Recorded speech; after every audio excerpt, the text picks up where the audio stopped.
Welcome to the Intentionists podcast, where we explore the interplay between intuition, spiritual health, and everything in between. I'm your host, Amy Schreiber. And I'm Hilary Zwallen.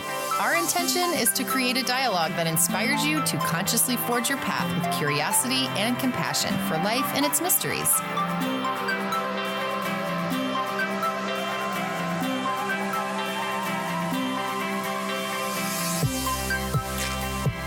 Hello, Intentionists.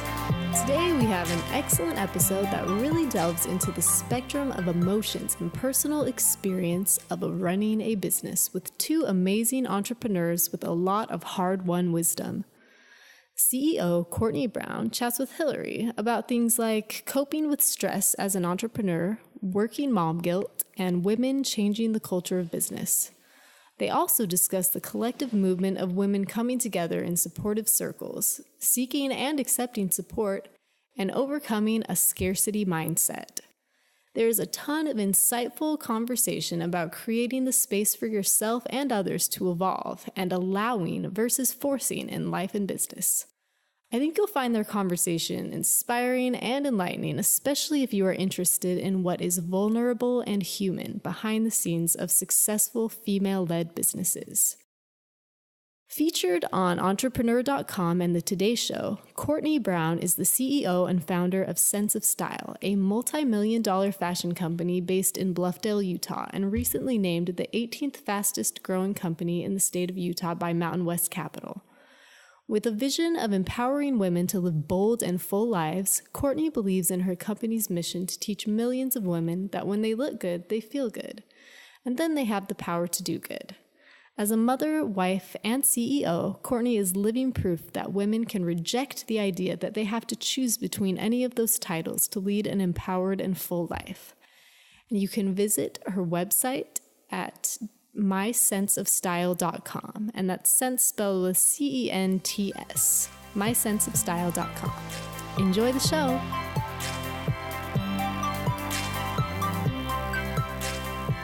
Courtney, thank you so much for joining me today. Thank you for having me, Hilary.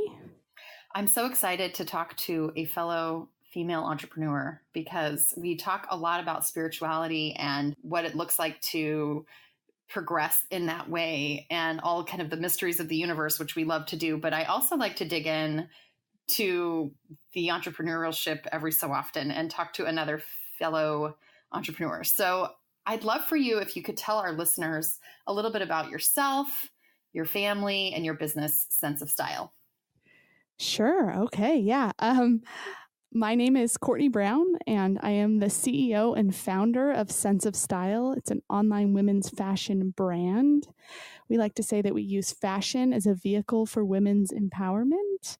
But I'm also the mother of 3 children, 2 that are adopted transracially and 1 biological child.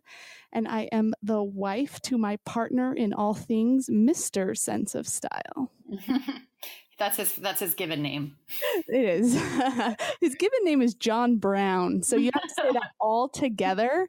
He just has to be called John Brown. Okay. Oh, great. So then how is it working with your spouse? It's great. John was the VP of sales for about a decade at an import company. And when Sense of Style was really taking off, I had to convince him for about a good year to come over and be our COO. And he has been the COO at Sense of Style for nearly 4 years now. Oh, wow.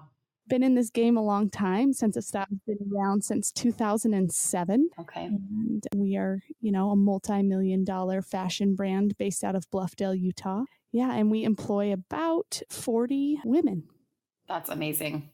So you guys started in 2007, and I think it would be fun for listeners to know we had a company called White Plum that I've talked about every so often on some of these episodes on the Intentionists. But when we got started, we really admired your brand. We thought that, I remember my husband called you up out of the blue one of these days, and he just said, she's so smart and was so easy to talk to. And we always remember thinking, your presentation, your branding, your product, the way that you presented yourself it was really exemplary. So this was my main reason for inviting you on today, because it made such an impression on me when we were in the business. And then to really see how your business has evolved. I followed your brand since we sold our company. And I just think, I went on your website today, and you do such a great job of being so inclusive in terms of body size, in terms of skin color, in terms of it's just an inclusive brand. And I totally get that when you say it's all about empowerment.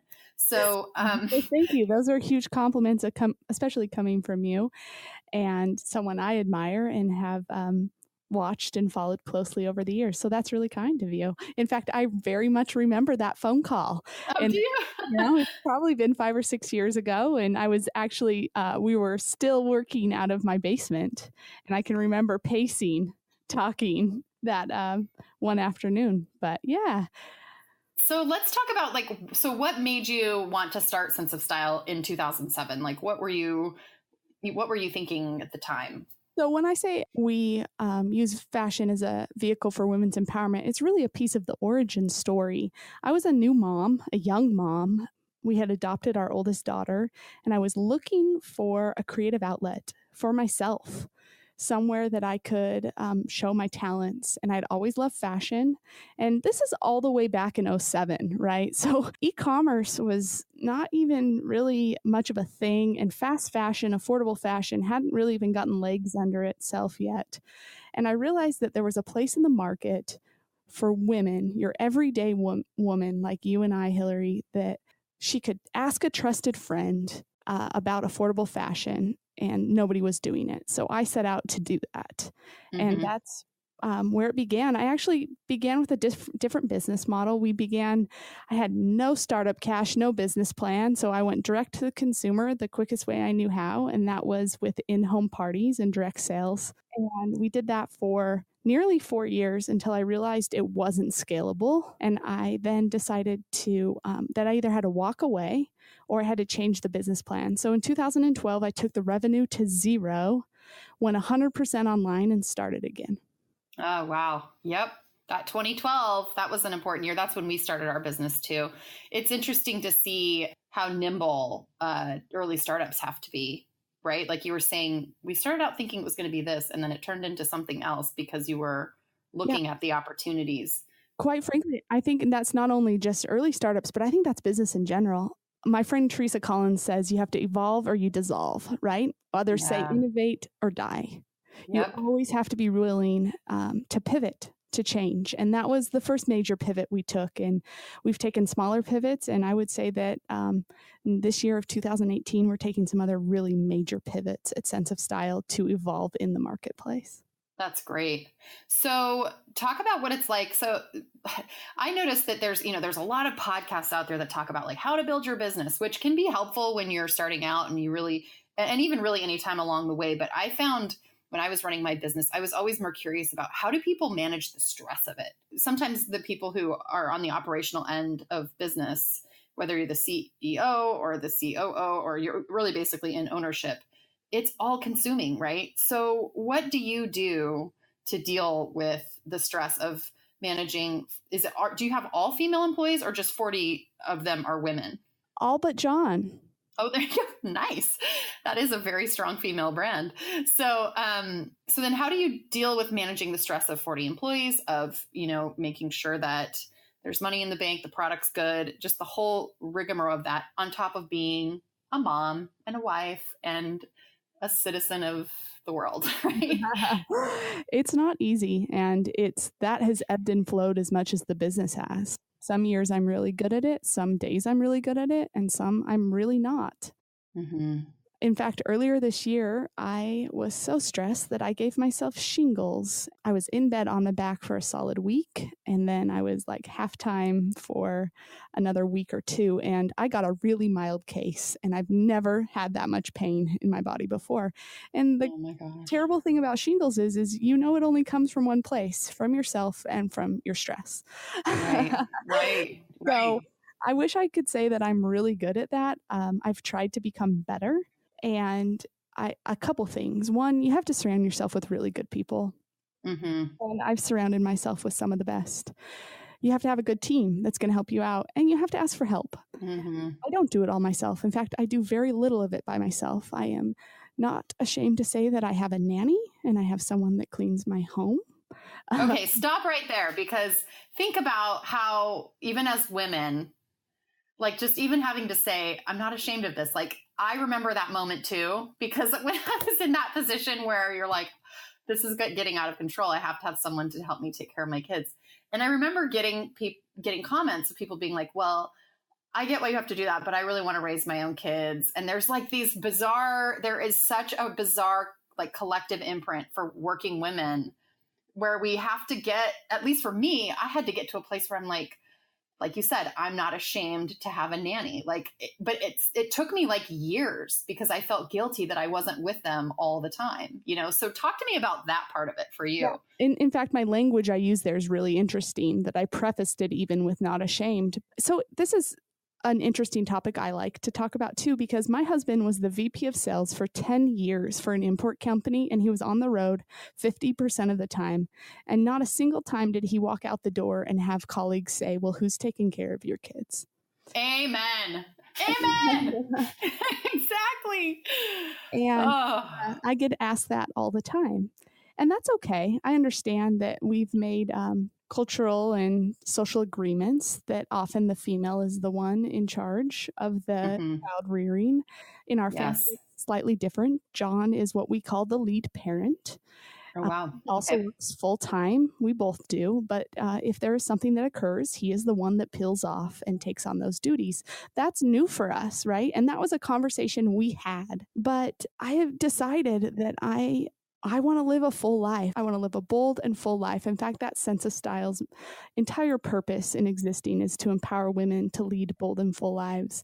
And for me, bold and full means that it is full of everything. I completely reject the dichotomy that has been created that says that I cannot be a wonderful mother and a kick-ass CEO. Amen. I love that. That's a tweetable right there, right? That's like needs to be framed in every working mom's household, right? Right there. I love that. I'm also very honest that I don't do it on my own. And it's not without trade-offs, and it is hard. But I have been able, and I genuinely believe I've been able to provide things for my children, different outlooks, different opportunities that they wouldn't have had if I had chosen to be home the whole time. Now, this is working for our family now. Right. It could change tomorrow, and it very well might, and that's okay. But can we give people the space and opportunity to make that choice for themselves and their families, and not, as women, judge each other so harshly and put ourselves above one another if, well, I stay home because I want to raise my own children, or on the reverse, well, I work, so I can't deal with that. I work. With that. I work. Good luck to you, stay-at-home mom or whatever. Right. No, both are right answers. Yeah. And both are right answers at the time they are the right answer for you. Yeah, I love that your point is this is an evolving situation. It's always evolving, right? I think too, when I, at least for me, when I was younger, everything feels, even with kids, it was like, oh my gosh, when my 6-month-old was like in a bad phase, I felt like, is this what it's going to be like? Like, is this what motherhood is like? And then you find that like a couple months go by and then they're easier. And so like on the next kid, you kind of know that it's not always going to be that hard. But I love that your point to that is that there's an evolutionary process there, that there are moments where you want more time and you need more mom time, and you got to scale it back for your own sanity at work. But then there's other times where it's like, there's opportunities happening. And maybe the kids are a little more sustainable at home with a babysitter. And I used to think too, for me, I learned by letting go of this idea that I have to be like the perfect stay-at-home mom and the perfect working mom. Like it's a double bind, Yeah. That it's great that my kids get to have other adult influences that are helpful. Like these are things that benefit them as a person. So anyway, I like your point that it's like, whatever it is that you're into in the moment, it's all about giving space, right? I'm so all about that. And The other piece of that I feel is so important to say is we often look at people, men or women alike, and we think that what their life looks like right in that moment is how it has always looked or how it will always look. Mm-hmm. And that's absolutely not true, right? Instagram doesn't help that, right? No, those are just these moments in time, and very pretty moments in time. And so I often think, people can look at me and they think, oh, and her husband works for her and she's all over the place and doing all of this. Well, yeah, that was a decade in the making, right? Right. We worked in what I call the crumbs of time for the better part of 8 years. I have only been going into an office space full time for less than 2 years. Oh, wow. And even this summer, I'm taking Fridays off from the office. Good for you. So this is just, we need to remember that people's lives change. They don't look like they do always, And so for us to compare, especially one woman to another, and feel bad about where we are in our lives, you're looking at a very different moment in time for someone else. Right. So be mindful. The lesson there, I guess, is be mindful of where you're at in your story. Like, are you at the very beginning phase? Did you just decide that you want to start a business today? Well, so that you might have to hustle and grind pretty hard to get the branding going and to find your sourcing if it's in clothing or whatever it is that you're doing. But know that there will come a point at some point where you can renegotiate, where you can, like you said, take Fridays off. And I loved your point where you said, I ask for help, because there's kind of the thing about, there's kind of a pride that I see even within myself, I see it out in society too, but just that it's like, I don't ask for help. Like, I can just do it all on my own. Like, here we are just doing it all on our own. It's like, no, man, it takes a village, right? Absolutely. I cannot do it all on my own. Nor would I want to. Right. And sometimes I get credit for a lot of it, but honestly, behind me is a team. Not only a team that is my family, but a team that is my sense of style employees, but then this greater team of friends and women that we support one another and we show up for one another when we need each other. That's amazing. Have you seen that that's been more the case in your life, like recently, or has it always been that way? With other women? Yes. So that's really interesting. I feel like, again, something that has ebbed and flowed. 1 year ago, I was writing down what I wanted. I was taking some time. I've gone through a very big transition in my own personal mindset in the last year. And I'm happy to share that story. About a year ago, I was driving into the office with John and I was ranting about something. I don't even know what it was about, but just this negative on repeat. And I had a moment to pause and I said, wow, I'm being really negative, aren't I? And John looked at me and in one single word, he said, yes. And then I got really mad at him, which is super. Because why wouldn't you? Of course you would. But in that moment, I realized that I was living my life from a scarcity mindset and it had to change. So I set out to change my mindset to abundance.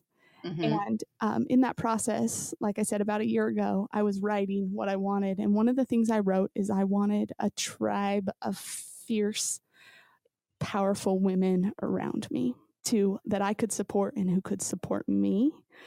And I didn't so much mean from an employment standpoint, because I have a great women around me at work that help me so much and do incredible things. But I was talking about a sisterhood.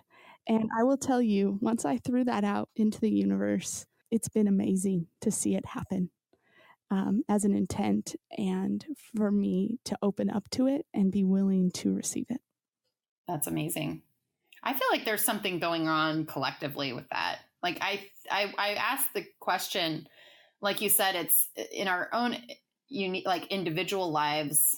I totally relate to that. I think when I was running our business in the way, well, I shouldn't say it was just me running the business, but when we were all my partners and I doing White Plum, I felt like I didn't talk to like any women ever.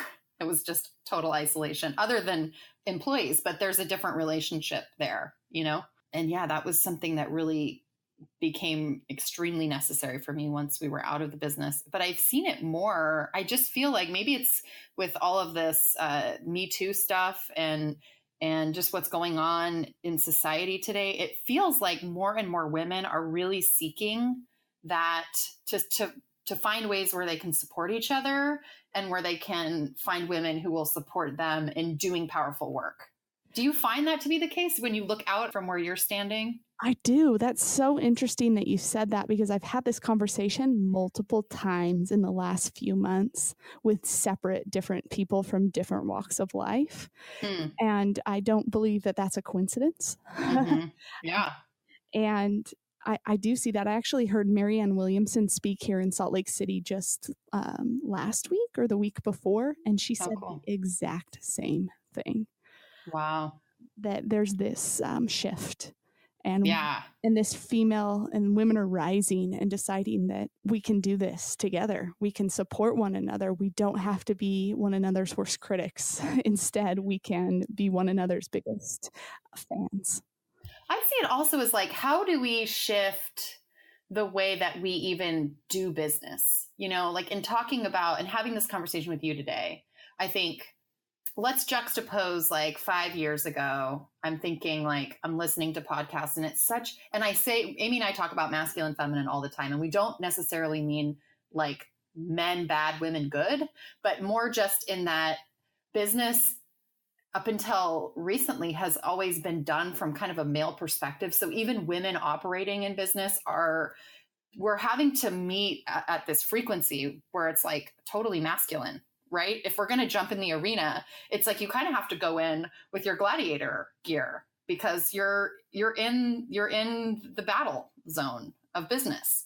And I wonder if what we'll start to see is a new way of interacting with what business really looks like, and how might we do that in a way where, like we were talking about, where women can really support each other. And what does this whole new world look like of trying to achieve some sort of self-care or balance while also not limiting our potential in terms of, financial success or business success or whatever. Honestly, I haven't thought of it directly in these terms, but we are actively trying to do this at Sense of Style. We employ a workforce of women, mostly moms, and we work with the time that they have. That's cool. Whether it's our fulfillment, customer care, marketing, or sales, we work 75% remotely and 50% part-time. And we say, you're skilled. We'll take the time that you have. We will make space for your talents here. I love that. Because in this greater culture, that's not always available, right? Women leave their careers 3 times on average. Right. And there's no wonder there's a glass ceiling, because they start over. Right. So if we as business owners can make that space for them, that's one thing that's occurring just now. I believe the rise of digital business. I mean, you're in California. I'm here in Utah. We're recording this podcast digitally. These it's so cool. tools are allowing that space. Right.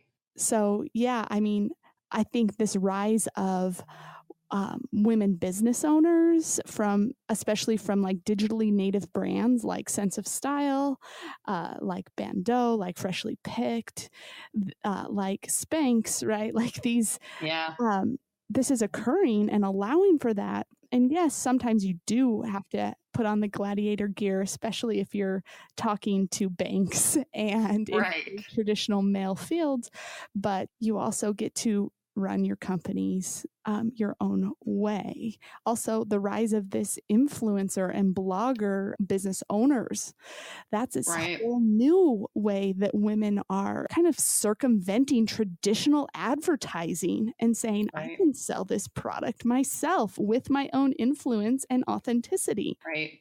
It's revolutionary, and I believe it's occurring all around us in business today, and it's super exciting and fun to be a part of it. It is so cool. I love that perspective.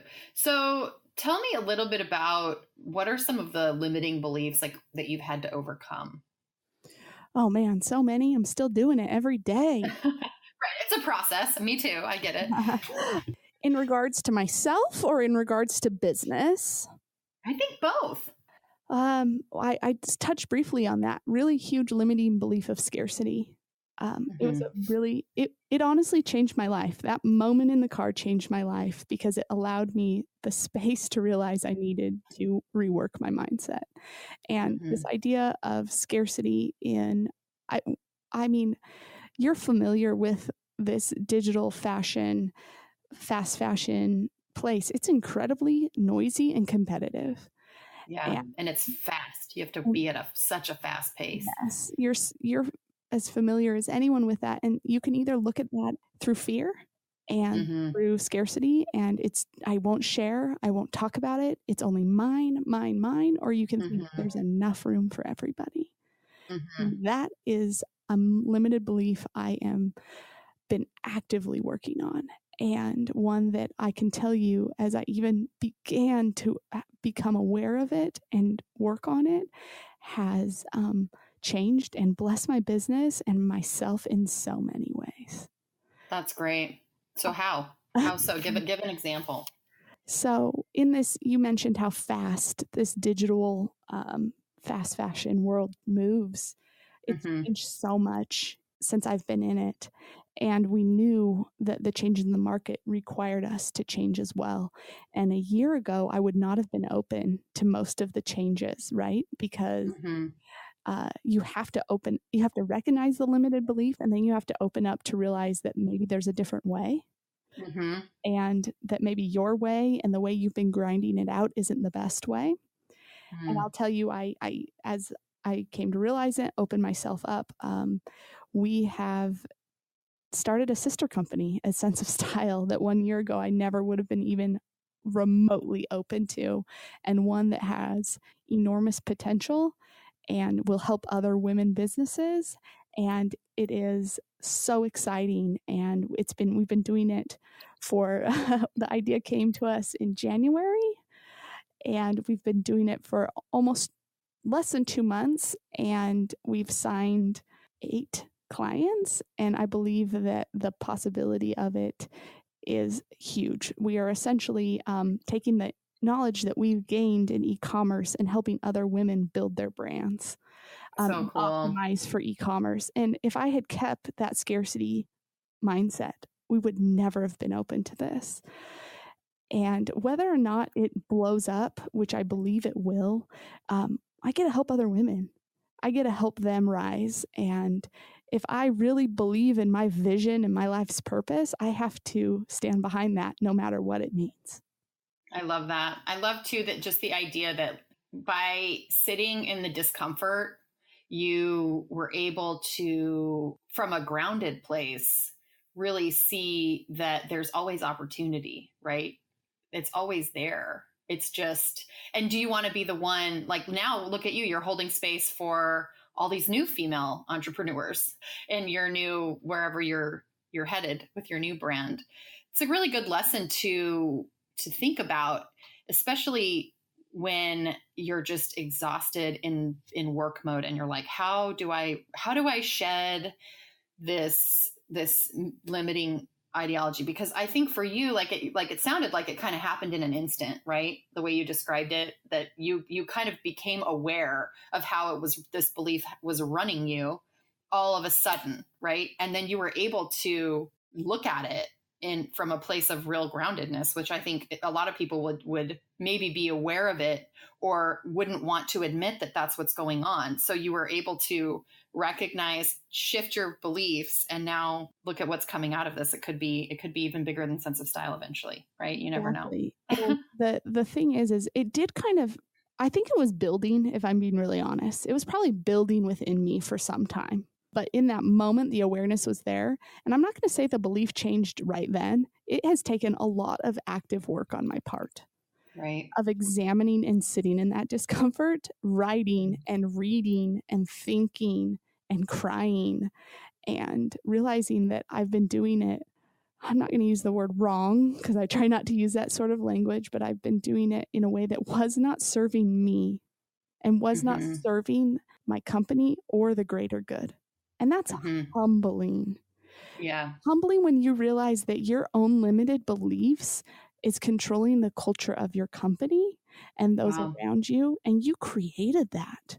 And then you know what you have to do?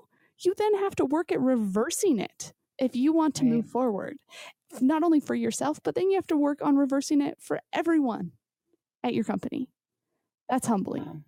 Well, I really acknowledge you for being so brave in recognizing and being able to talk about it.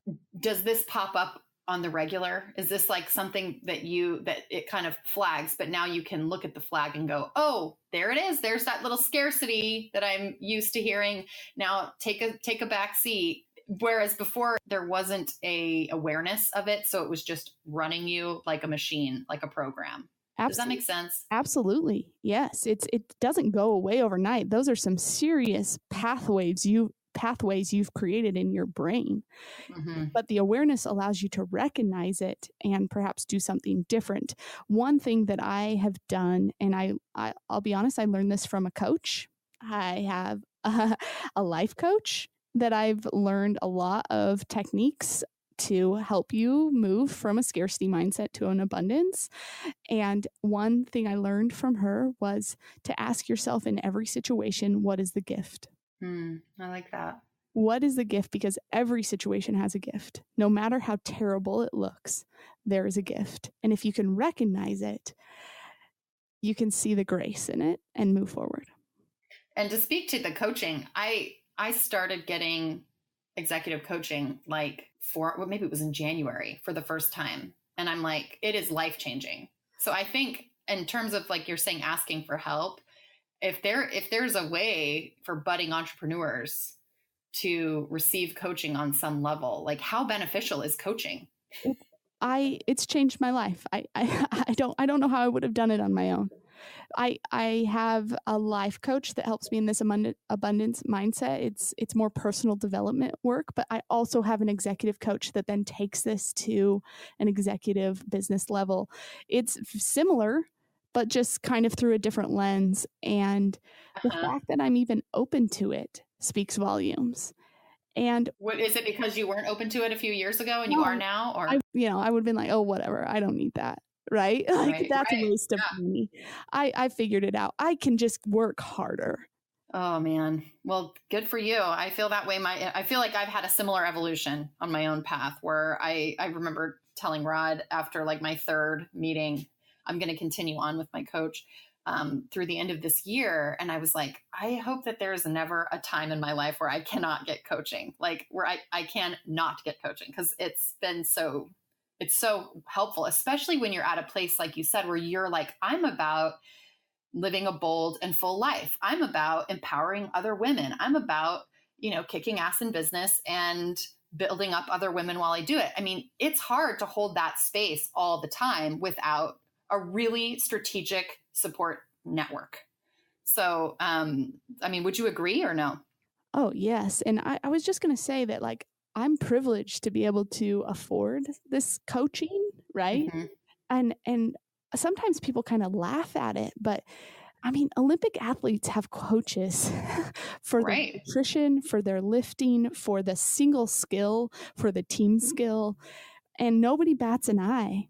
But if we talk about coaching in our day-to-day lives, people are like, oh, it's kind of lame. But there are ways, even if you don't have the privilege of affording coaching, there's so many books and podcasts and available knowledge out there for you to take advantage of, no matter the stage in business or life that you're in, because of this digital age we live in. And I just feel super, super blessed to have been open to this and to be pursuing it. I feel so strongly about it that in January, we started our entire company on a personal development program to help these women that I say that I'm empowering, actually start looking at themselves too, so that they can grow. And I'll tell you, I've lost wonderful employees because they decided that where they were is not where they wanted to be. And I had to shake their hand, give them a hug and say, good luck. I'm so proud of you. That's huge, by the way. And that really shows like where you're like you said, I'm sure it's not always easy because staffing is always hard. But like you said, scarcity mentality, like ideally you want people to be working for you that want to be there. And you want to be allowing the people that want to fly and move on to go with grace, right? Absolutely. And that's a great lesson learned over many years. Many years. I get it. Yes. But one that I'm thankful that I've learned, and some are much harder than others. But yeah, I mean, again, this idea of space keeps coming up as we talk, right? Allowing for space, not only for yourself, but for others. I love that. So what advice do you have then, speaking of aspiring female entrepreneurs, but what advice do you have for them who want to set up a company in line with their values? Oh, you got to start with vision. Who do you want to be and where do you want to go? I get asked all the time specifics. And they're like, well, what do you do on Instagram? And I'll say, well, who do you want to be? Where do you want to go? Right. Because there's 100,000 million different ways you could do it, but it doesn't matter unless you're achieving your own personal form of success. So you have to define it first. What does your vision look like? Who do you want to be and where do you want to go? That comes first. I like that.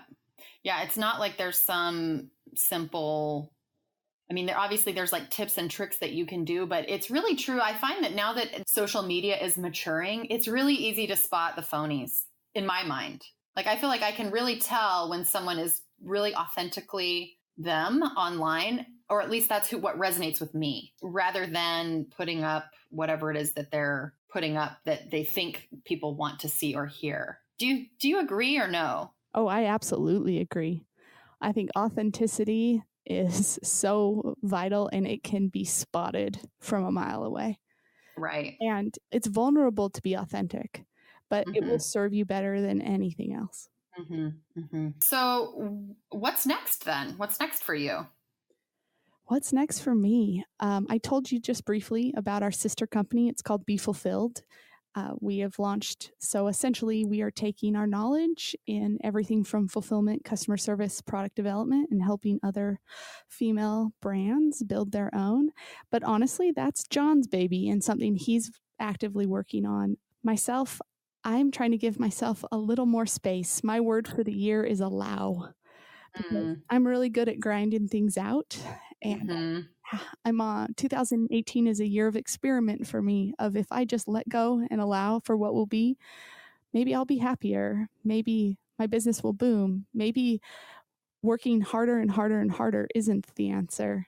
And we're going to see if that's the case. And I will tell you, so far it has been. So like I said, I'm taking Fridays off this summer, which is a big step for me. I'm going to be writing and being with my kids and doing some personal care. I'm hoping to be able to move more and more into a true role of CEO, face, and visionary, and less in the day-to-day at Sense of Style, which is a big step after a decade of everything. Yeah. Well, good luck to you. It sounds like your vision is clear and you're on your path. It's great. I'm really excited for you. One final thing before we part. I looked on your blog and I loved your post on the power of the pixie. So I wanted to talk about short hair for a second because I recently cut mine, not to a pixie, but like above my shoulders, which I haven't done in years. And it was like the most empowering thing I've ever done. So talk to me about your pixie cut as your superpower. I thought that was really So I'm known for my black pixie cut. And I will tell you what, I cut it shortly after Ryder, our 6-year-old, was born. And this is going to sound dramatic, but honestly, one of the best decisions I ever made. I stepped into my power the moment I cut my hair off. The confidence it gave me in owning who I am and my look was pretty revolutionary for me. And not only from a standpoint of it is really a part of my signature style now. It's how people know me, but also it feels good. I feel like my truest version of myself without long hair. And I don't know how to better explain it other than that. I think part of it has to do with the fact that I can't hide behind anything. You get to see who I am, flaws and all, right? I'm closer to 40 than I am to 30 by far. And I've got sunspots and I've got psoriasis, and somehow I still get acne sometimes. And me too, girl. Good grief. It's like worse than when I was a teenager. Right? What the heck? It's not fair. Tell us about it. But you get to see all of that. And I own who I am, flaws and all. My dad called them badges of honor. And that's what those things are for me. They tell a story of a life lived, and the Pixie allows for that to be seen. I love it. That's really cool. I love that perspective on your look. I feel like for my haircut, it was like, I'm like, I don't know if it's that when I had long hair, like, why would I have long hair? Maybe because guys like long hair typically, but for whatever reason, when I cut my hair, I was like, oh my gosh, I feel like a woman. I feel like I'm strong. I feel like, I don't know. I like the idea that it's like, you really just are almost more of yourself, not to hate on any beautiful long hair girls out there who love their long hair, because there are days that I miss my long hair too, but I love that. I love what you said about your Pixie. I love how it's like, here I am. This is me, world. Take it or leave it, right? There's something very empowering about that. Courtney, how can our listeners find you, find Sense of Style? Yeah, they can find Sense of Style at mysenseofstyle.com, on all the social media at Sense of Style. But if you want to personally follow me, you can find me on Instagram at cbrownthink.